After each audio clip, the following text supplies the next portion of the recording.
취업이 너무 요새 힘들어지니까 뭐 홀서빙이나 아니면은 카페 알바, 학원 강사 이런 거 하면서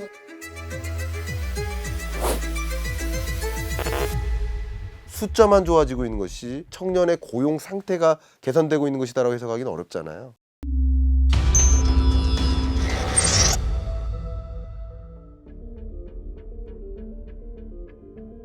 졸업하고 취업 준비만 3년 넘게 했는데요.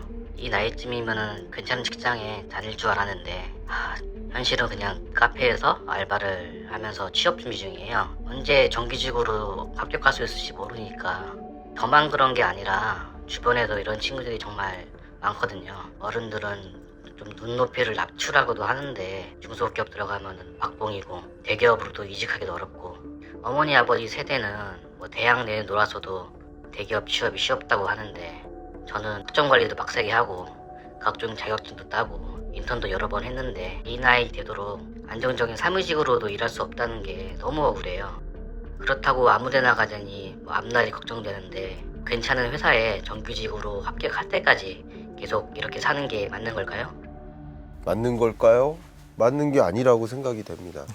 뭐 4년제 대학을 나왔는데 그런데도 취업을 못하는 청년들이 굉장히 많잖아요. 정말 저는 이 통계 보고 너무 놀랐는데요. 청년들 중에 식당이나 카페에서 일하는 그 취업자의 비중이 2013년 기준으로 대략 34만 명 정도였는데 지금은 56만여 명에 이릅니다.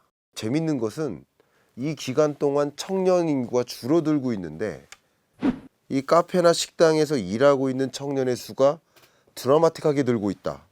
10년 만에 22만 명이 늘고 있다. 이게 알바하는 게 아니라 직장에 가 있어야 되는데 하는. 근데 원래 고졸자 실업률이 대졸자 실업률보다 높았었거든요. 근데 올해 3월부터 이게 역전됐어요. 대졸자 실업률이 고졸자 실업률보다 높아졌어요. 과거에는 청년 실업률이 9%, 10%에 육박했기 때문에 네. 굉장히 많이 우려를 했었는데요. 네. 코로나를 끝나고 나서 지금은 네. 한 6%대에 머물러 있습니다. 사실 현재 좀 청년 실업 상황은 수치로만 봐서는 굉장히 좋아 보입니다.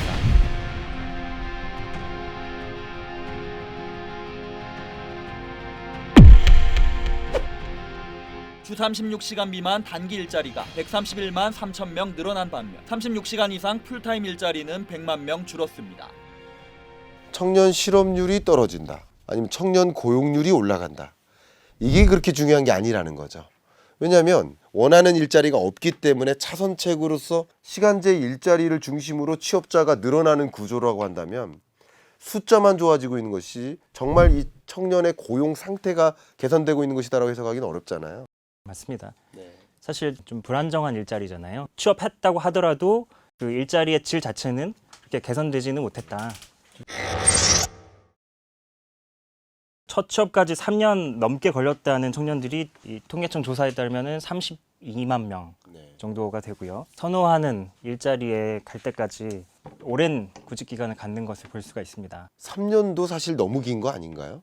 청년들이 얼마나 그 불안한 감정을 가지고 정말 3년 넘게 이렇게 지내야 된다는 거 생각해 보면 정말 속상하네요. 제가 감정이 너무 이입되네요. 청년기에 그 취업으로 인해서 겪는 스트레스가 네. 굉장히 큰 수준입니다. 각국에서 다 조사를 해봤는데요. 졸업 시기 경기 침체를 겪는 경우에 이제 이런 청년들 같은 경우에 공통적으로 좌절을 많이 겪고 사회 통합되지 못하는 이런 현상들이 많이 일어났습니다. 그래서 우리나라 같은 경우도 지금 고립운동 청년이라고 해가지고 그 사회와 관계를 끊고 스스로 이제 고립되어서 살아가고 있는 이런 청년들의 비중이 올라가게 되고요. 전국에 51만 명 정도라고 하는데 해외 사례 같은 것들을 봤을 때 물론 조심스럽습니다. 여기서 고립운동 청년이 그렇다는 것은 아니고 청년기에 취업의 어려움이 사회적 일탈 행위로도 많이 이어질 수 있다. 인파가 몰린 이곳에 20대 남자가 2톤 트럭을 몰고 돌진했습니다. 車で3人ぐらいがいっぺんにダダダーンと要するに交通事故ではなくてそうしたら刺されたって言われて 흉기까지 휘둘러 7명이 숨지고 11명이 크게 다쳤습니다. 사는 것이 힘들어 홧김에 그랬다고 경찰에서 진술했습니다. 단기적으로 생각해봐도 당장 고민될 만한 비용, 사회적 비용이 있다는 거죠. 고립 청년이 된다. 그러면 당연히 실업급여 받을 확률이 높아지지 않겠습니까? 2.15배나 실업급여를 받을 확률이 높아진다고 합니다. 연간 713억 정도가 더 소요되는 것, 또 기초생활보장급여를 받을 확률도 한 2.3배가량 높아지는 것으로 1,381억 원이나 더 소요된다. 국가적인 손해도 분명히 많이 있죠. 그러니까 예를 들어서 청년들이 일을 못하면은 그동안은 이제 국가에서 생산이 줄어드니까 GDP가 줄어드는 이런 효과가 있는 것이고요. 실질 성장률의 일시적인 둔화가 중요한 게 아니라 잠재 성장률 자체의 구조적인 둔화. 우리 한국 경제를 놓고 봤을 때 2035년까지, 2040년까지 장기 침체 국면에 진입할 것이다라는 것이 가장 걱정이거든요. 노동 투입, 자본 투입, 총 요소 생산성. 이 중에서 특히 노동 투입이 줄어드는 거. 이게 가장 우려스러운데 청년들이 사회에 진입하는 그 시간이 계속 지연되는 것은 안정적으로 소득에 기반한 생활을 하는 시점이 지연되는 것이고, 그것은 결과적으로 내 집 마련 시점도 지연되는 것이고, 결혼 시점도 지연되는 것이고, 아이를 가질 의사를 떨어뜨려 놓는 그런 영향 요인까지도 전개되기 때문에 무엇보다 청년들의 자립이 저출산 문제 해결의 핵심이라는 목소리가 나오고 있습니다.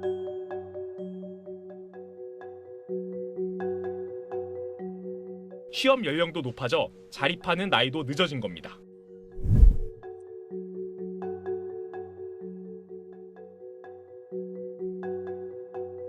이 청년 실업 문제를 청년 실업으로만 보는 게 아니라 전반적인 사회 문제로서 다각적인 부문을 거쳐서 고민해야 되는 그런 시점이 아닌가. 제보자처럼 그 실업 상태가 아예 장기화돼서 또 그것들 때문에 생기는 어떤 부작용 분명히 저는 있을 거라고 생각이 되거든요. 그 심리학에서는 이제 스티그마 이펙트라는 것을 이야기하고 있습니다. 사회학, 범죄학에서도 많이 적용이 되고 있는데요. 초범자에게 범죄자다라는 이런 낙인을 찍으면은 스스로 범죄자라는 정체성을 가지게 되어서 재범 가능성이 높아진다는 것이고요. 취업 시장에도 적용해 볼 수가 있는데 실업의 낙인 효과라는 것을 이야기해 볼 수가 있습니다. 구직자 자신의 경우에도 스스로 점점 자신감을 잃고 나는 해도 안 될 거야 라는 이런 생각을 하기 시작하면은 정말 그렇게 이제 되는 것이죠. 다소 패배의식 같은 거. 맞습니다. 기업의 경우에도 실업 기간이 이제 긴 구직자의 경우는 뭔가 문제가 있어서 지금 계속 노동시장에 남아 있을 거야. 경제학적 용어로는 이제 레몬 뭐 이런 얘기를 하기도 하는데요. 이미 좋은 사람들은 다 데려갔고 남아 있는 사람들은 이제 레몬일 것이다. 이제 이런 생각을 하는 것이죠. 나이가 많은데 결혼 안 했으면 뭔가 문제가 있을 거야 이렇게 생각하는 약간 비슷한 느낌. 사실 모두가 그런 것은 아닌데 아닌데도 그럴 절대 가능성이 아닙니다. 높다. 절대 아닌데.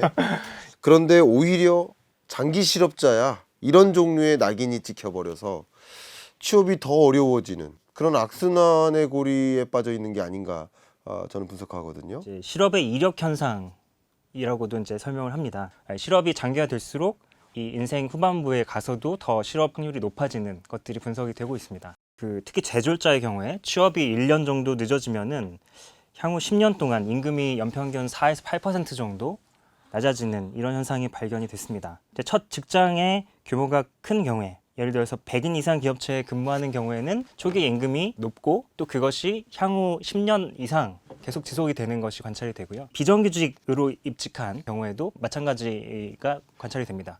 처음에 임금이 낮은데 향후에 다시 또 계속해서 임금이 낮은 이런 효과로 이어진다. 첫 직장의 질, 그러니까 임금이라든지 또는 기업 규모라든지 고용 형태라든지 이런 것들이 굉장히 중요하게 작용한다. 이런 것이죠.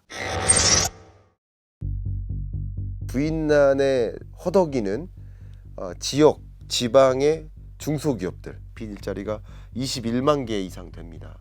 그러니까 결국 뭐 3년 동안 비교해 보면 85%나 급증하고 있는 추세인데요.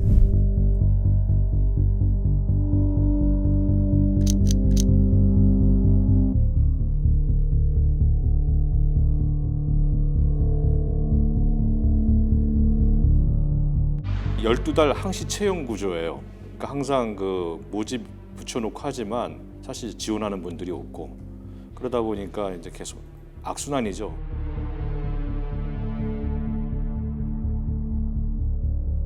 청년들이 가고 싶어하는 일자리는 그런 중소기업 일자리가 아니라 오히려 대기업의 사무직이나 전문직 이런 일자리이기 때문에 이 청년들이 가고 싶은 일자리가 부족하다는 표현이 정확한 표현인 것 같습니다.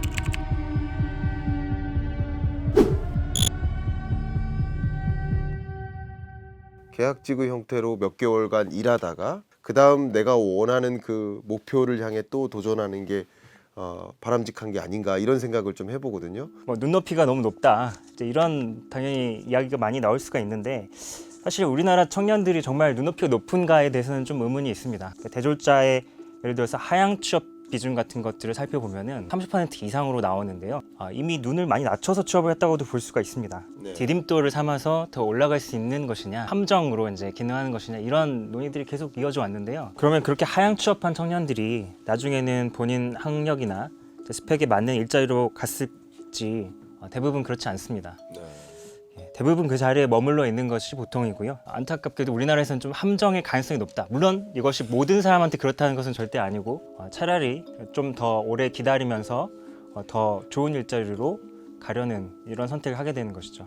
저는 어떤 생각이냐면 일단은 빈 일자리를 찾아서 공백을 좀 줄이고 그 첫 일자리에서 그 다음 일자리로 성장할 수 있는 또 원하는 일자리로 건너갈 수 있도록 하는 그런 성장 사다리를 마련하는 그런 정책 구상도 더 많이 필요하지 않을까 생각이 되네요. 저도 처음부터 탄탄하고 이름 있는 기업에 정기직으로 들어가기 정말 중요하다고 생각해서 오랫동안 취업 준비를 하고 있는 건데요. 문제는 그런 일자리 수 자체가 너무 적잖아요. 있어도 경력직이고 CD분 잘 뽑지도 않고 대기업이 신규 직원 채용을 좀 늘리면 될 것 같은데 대체 왜 대기업은 저희 같은 청년들이 일할 수 있는 일자리를 만들지 않는 건가요? 사실 우리 가게도 힘들지만 기업들도 힘들어 하거든요. 채용 계획이 없거나 세우지 못했다는 기업이 64.6%에 달해 지난해보다 늘었습니다. 채용 부진 이유로 수익성 악화와 경기 부진을 꼽은 비율이 높았습니다. 공채를 많이 줄여서 신입 채용에 준비하는 사람들이 많이 어려움을 겪고 있다고 들었습니다. 수시 채용을 한다는 것은 사실 경력직을 많이 뽑는다라고밖에. 고물가와 고금리가 장기화되고 더군다나 저성장 국면, 경기 침체 국면이 또 역시 24년까지 연장될 것이라고 보는 이런 스태그플레이션 국면이니까 이것저것 원자재 값 다 오르니까 인건비도 오르고 다 오르니까 신규 투자를 할 수가 없어요. 기업들도 채용이 부담스럽기 때문에 네. 검증된 사람, 그러니까 경력직을 이제 뽑으려고 하게 되는데요. 이제 여기에는 우리나라 교육의 문제도 많이 작용을 합니다. 특히 전공과 직업 이 미스매치가 굉장히 심각한 상황입니다. 채용할 때에 가장 중요하게 보는 것 중에 하나가 이런 우리가 지금 뽑고자 하는 인재가 지원했는가, 대학 전공이 굉장히 중요하게 작용하는데 대학 교육에서 기업이 원하는 그러한 인재를 잘 양성해서 내보낸다기보다는 학교는 학교대로 그냥 가르치고 싶은 것을 가르치고 기업에서는 채용한 청년들을 다시 가르쳐야 되는 이런 여러 가지 부담들이 있는데요. OECD 한 보고서에 따르면 우리나라가 대학 전공과 직업 간 미스매치가 가장 높다 이런 결과를 내기도 했고요. 초중등 교육 때는 누구나 다 알다시피 입시 때문에 정신이 없는 상황이죠. 아무리 진로 교육을 많이 하려고 해도 잠깐 일회성이지 정말 진지하게 고민해볼 시간이 많이 없고요. 자기가 원하지 않는 데라도 일단은 점수에 맞춰서 가게 되는 이런 것들이 많이 존재하고 학과 단위로 많이 입학을 하기 때문에 입학할 때부터 어느 정도 전공이 정해져 있습니다. 근데 아무것도 모를 때 전공을 정하기 때문에 내가 원하는 진로는 이런 거야라고 발견했지만 이미 너무 시간이 많이 흐른 것이죠. 교육혁명이 필요한 상황이라고 좀 진단해 볼 수 있겠네요. 네, 맞습니다. 전면적으로 좀 다 바꿔야 되는 상황이고요. 좀 되게 조심스러운 거는 이제 AI가 나오고 이제 시대가 굉장히 빠르게 변하고 있기 때문에 처음부터 이제 자신의 이제 직업을 확정 지을 필요는 없습니다. 어디로 가더라도 자기가 더 배울 수 있는 이러한 학습 역량 이거를 갖추는 것이 굉장히 또 중요한 상황입니다. 기업들이 가장 중시하고 있는 것 중에 하나가 이제 일경험이기 때문에 청년기의 일경험은 사실 이제 투자라고 볼 수가 있는데요. 원래 본인이 하고 싶었던 직무를 중심으로 해서 또 더 넓게 이 직무를 탐색해보고 찾아가는 그 시간을 그 일경험을 쌓는 시간이다라고 생각한다면 충분히 의미가 있을 수 있는 시간인 것 같고요. 사회 분위기 자체가 문화 자체가 그 낙인을 찍는 그런 일을 해서는 안 됩니다. 청년들이 그렇게 된 이 환경은 청년들이 만든 게 아니에요. 기성세대가 만들어 놓은 이 환경에서 청년이 이렇게 고통을 겪고 있는 것이기 때문에 청년들이 이렇게 어려운 환경에도 불구하고 자기가 또 미래를 개척하기 위해서 이런 일자리를 찾아가는구나 라는 것을 더 독려하고 동기부여하고 그런 분위기를 조성하는 데 기성세대가 생각의 전환이 또 있어야 되지 않을까 하는 생각도 합니다. 직장인 고민 처방 복면 제보는 다음 시간에 또 다른 제보로 찾아오겠습니다. 사회적 고민, 궁금증이 있으시다면 복면 제보로 언제든지 연락 주세요.